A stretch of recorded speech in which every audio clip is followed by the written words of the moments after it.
Bismillahirrahmanirrahim. Assalamualaikum warahmatullahi wabarakatuh.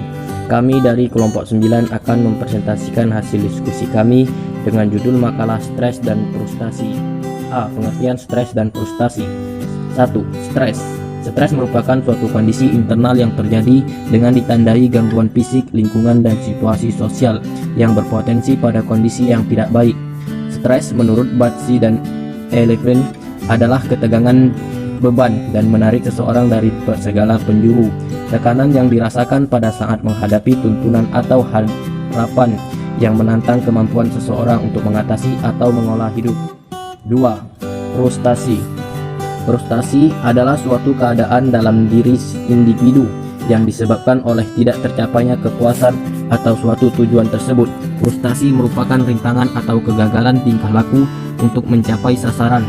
Satu keadaan ketegangan yang tidak menyenangkan, dipenuhi dengan kecemasan dan aktivitas simpatesis yang semakin meninggi disebabkan rintangan dan hambatan. B. Jenis-jenis stres dan frustasi. 1. Jenis-jenis stres. Jenis-jenis stres terbagi menjadi 3 golongan. Yang pertama, stres fisik. Stres fisik disebabkan oleh suhu atau temperatur yang terlalu tinggi atau rendah, suara amat bising, sinar yang terlalu terang, dan tersengat arus listrik. Yang kedua, stres kimiawi. Stres kimiawi disebabkan oleh asam basa kuat, obat-obatan, zat beracun, hormon, atau gas. Yang ketiga, stres psikologi. Stres psikologi disebabkan oleh gangguan struktur, fungsi, jaringan, organ, atau sistematik sehingga menimbulkan fungsi tubuh yang tidak normal. Yang kedua, jenis frustasi. Frustasi ini dapat menimbulkan reaksi yang bermacam-macam. Hal ini tergantung kepada tabiat dan temperamen masing-masing, dan tergantung pula kepada keadaan tiap orang yang memang tidak sama. C. Sumber stres yang potensial. Adapun sumber-sumber stres yang potensial antara lain dari faktor lingkungan. Selain mempengaruhi desain struktur sebuah organisasi, ketidakpastian lingkungan juga mempengaruhi tingkat stres para karyawan dan organisasi. Contohnya, perubahan dalam siklus bidang usaha membuat ketidakpastian ekonomi, sehingga ketika kelangsungan pekerjaan terancam karena seseorang mulai khawatir ekonomi memburuk. Selanjutnya, faktor ekonomi. Banyak faktor di dalam organisasi yang mengakibatkan stres. Tekanan untuk menghindari kesalahan atau menyelesaikan tugas dalam waktu yang mepet, beban kerja yang amat sangat, atasan yang selalu menuntut dan tidak peka, dan rekan kerja yang tidak menyenangkan adalah beberapa di selanjutnya. Hal ini bisa mengelompokkan faktor-faktor ini dijadikan tuntutan tugas, peran, dan antar pribadi. Selanjutnya, faktor pribadi. Faktor pribadi terjadi dari masalah keluarga, masalah ekonomi pribadi, serta kepribadian dan watak yang melekat dalam diri seseorang. Studi terhadap 3 organisasi yang berkelainan menunjukkan bahwa gejala-gejala stres yang dilaporkan sebelum memulai pekerjaan beberapa akbar adalah varian dari bermacam-macam gejala stres yang dilaporkan 9 bulan kemudian. Hal ini membawa para peneliti pada kesimpulan bahwa beberapa yang benar kecenderungan heran untuk dengan situasi hasil aspek-aspek negatif dunia serta umumnya. Poin D adalah faktor penyebab stres dan frustasi.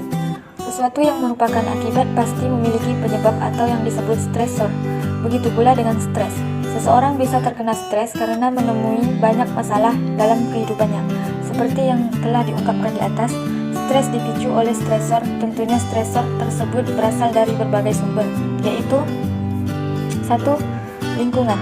Yang termasuk dalam stresor lingkungan di sini yaitu sikap lingkungan. Seperti yang kita ketahui, bahwa lingkungan itu memiliki nilai negatif dan positif terhadap perilaku masing-masing individu sesuai pemahaman kelompok dan masyarakat tersebut. Tuntutan ilmiah yang dapat membuat individu tersebut harus selalu berlaku positif sesuai dengan pandangan masyarakat di lingkungan tersebut.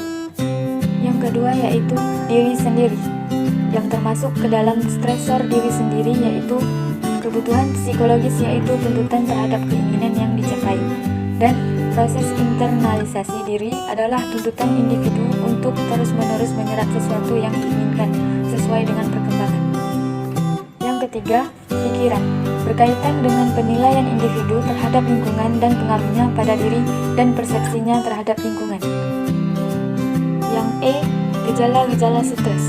Hambrey 1990 mengemukakan beberapa gejala awal yang diakibatkan oleh stres, yaitu 1. Gejala perilaku.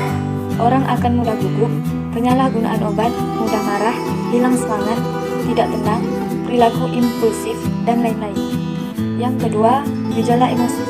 Seseorang akan mudah gelisah, terlalu sensitif dengan kritikan, mudah tersinggung, apatis, merasa bersalah dan frustasi.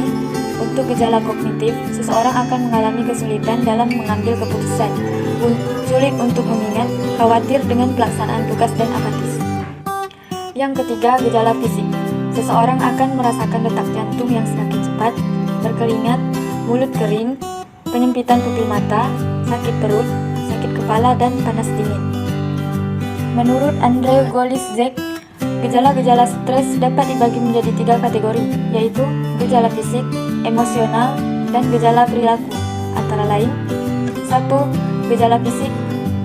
Contohnya, sakit kepala, nyeri otot, sakit pinggang, perasa lemah, gangguan pencernaan, rasa mual atau muntah-muntah, sakit perut, nafsu makan hilang, atau selalu ingin makan, jantung berdebar-debar, sering buang air kecil, tekanan darah tinggi, tidak dapat tidur atau tidur berlebihan, berkeringat secara berlebihan, dan sejumlah gejala lainnya. Yang kedua yaitu gejala emosional. Contohnya, mudah tersinggung, gelisah terhadap hal-hal kecil, suasana hati berubah-ubah, mimpi buruk, khawatir, panik, sering menangis, merasa tidak berdaya, perasaan kehilangan kontrol, muncul pikiran untuk bunuh diri, pikiran yang kacau, ketidakmampuan membuat keputusan, dan sebagainya. Yang terakhir yaitu gejala perilaku. Contohnya, merokok, memakai obat-obatan, atau mengkonsumsi alkohol secara berlebihan, berjalan mondar-mandir, kehilangan ketertarikan pada penampilan fisik, menarik atau memutar-mutar rambut, perilaku sosial berubah secara tiba-tiba, dan lainnya. Poin yang keenam yaitu proses terjadinya stres. Stres adalah reaksi tubuh yang muncul saat seseorang menghadapi ancaman, tekanan, atau suatu perubahan. Stres juga dapat terjadi karena situasi atau pikiran yang membuat seseorang merasa putus asa, gugup, marah, atau bersemangat. Situasi tersebut akan memicu respon tubuh, baik secara fisik ataupun mental. Respon tubuh terhadap stres dapat berupa napas dan detak jantung menjadi cepat, otot menjadi kaku, dan tekanan darah meningkat.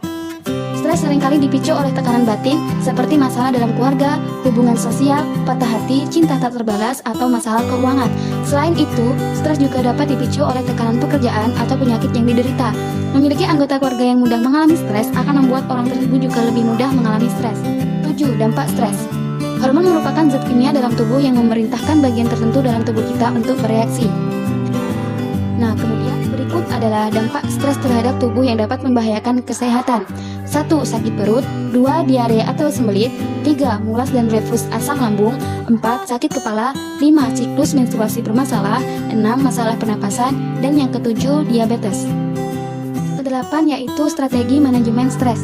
Manajemen stres adalah tentang bagaimana kita melakukan suatu tindakan dengan melibatkan aktivitas berpikir, emosi, rencana, atau jadwal pelaksanaan, dan cara menyelesaikan masalah. Manajemen stres diawali dengan mengidentifikasikan sumber-sumber stres yang terjadi dalam kehidupan. Langkah ini tidaklah semudah bayangan kita. Terkadang, sumber stres yang kita hadapi sifatnya tidak jelas dan tanpa disadari. Kita tidak mempedulikan stres itu sebagai langkah untuk meminimalisir beban pikiran, perasaan, dan perilaku. Langkah selanjutnya dari manajemen stres adalah memilih strategi penyelesaian masalah yang efektif. Secara umum ada 2, yakni yang A, mengubah situasi atau hindari sumber masalah, dan yang B, mengubah reaksi kita terhadap sumber stres tersebut. Manajemen stres lainnya adalah melakukan aktivitas menyenangkan. Aktivitas tersebut bisa berkaitan dengan hobi atau melakukan sesuatu bersama orang-orang yang kita sayangi. Misalnya jalan-jalan ke tempat favorit, mengunjungi tempat yang seru, dan sebagainya. Relaksasi sendiri dapat dilakukan sesuai kebutuhan masing-masing. Dalam sehari misalnya, dapat diterapkan dalam 2 kali sehari atau diterapkan selama 15 menit dalam sehari.